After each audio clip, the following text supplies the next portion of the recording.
జిల్లా కలెక్టర్ గారి ఆదేశానుసారం జిల్లా సమాచార పౌర సంబంధాల శాఖ వారి ఆధ్వర్యంలో తెలంగాణ సాంస్కృతిక సారథి గిద్దే రామ్ నరసయ్య మేరీ రవీంద్ర గౌడ్ కళా బృందాల నుండి ఈ గ్రామానికి రావడం జరిగింది.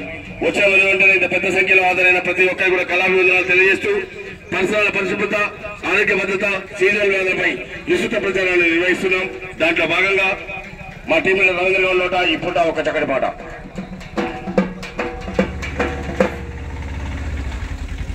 స్వచ్ఛంగుండాలే పచ్చంగుండాలే, స్వచ్ఛంగుండాలే పల్లెలన్నీ పచ్చంగుండాలే, స్వచ్ఛంగుండాలే